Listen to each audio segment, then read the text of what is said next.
First responders credit training for saving this woman stranded in high water Friday morning. Her car was floating when Wiley firefighters reached her by hovercraft, and she thanked them as soon as she was on dry ground. I bet she did. Those same rescuers were back in the water today, practicing and training for even more swift water rescues. Fox 4's Calvert Collins saw them in action and joins us now from a very high Trinity River. Calvert.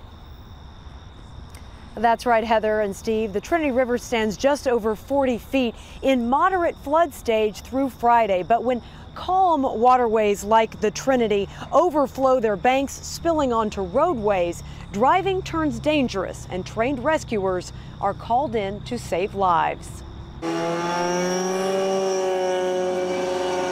This giant red rescue raft proved to be a lifesaver when one woman needed it most.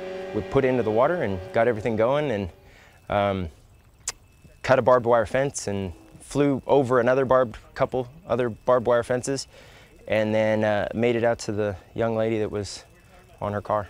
Panicked and alone, talking on her cell phone, this stranded driver wasn't sure anyone could make it to her in Saxe with the 25-mile-per-hour floodwater rising quickly. But Wiley firefighter Travis Araujo did. I asked her if she needed medical attention. She said, "No, and thank you for risking your life to save mine." It was a call for help these swiftwater rescue firefighters answered 3 times last Friday. A Saxe police officer blocking traffic from high water became a victim himself, ultimately rescued by helicopter after the rescue team couldn't reach him. It was very frustrating. We tried everything we could. We even put ourselves in a little bit of a bad situation just to try to help him out. Skill put into action because of training like this. Wiley's 21 firefighters trained in swiftwater rescue dove back in today at Lake Lavon, practicing with ropes, capsized rafts, night rescues, and combative swimmers. They panic, they'll throw things at you, they get very frustrated. Sometimes they'll jump at you, they'll try to drown you, especially if you're swimming at them.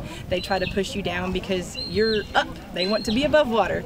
Whether by engine, ambulance, raft, or this team doesn't know what it will encounter, from snakes to debris.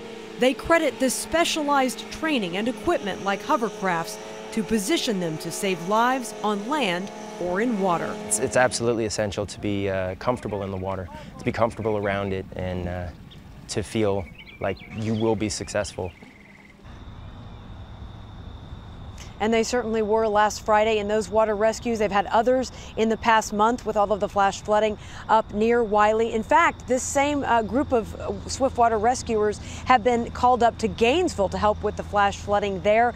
Normally they do this training down in San Marcos because they tend to have more water down there in central Texas, but they told me today that they were lucky because Lake Lavon is so full that they were able to practice with their own apparatus, their own team, right in their backyards. And Heather, I should also mention Wiley is really one of the few departments that has multiple hovercraft because they're expensive and hard to maintain. In fact, for every hour that hovercraft is out in use, and whether in training or in use, it takes 3 hours to repair. So that's why they're incredibly expensive, not only in time, but money as well. Well, the team does a great job.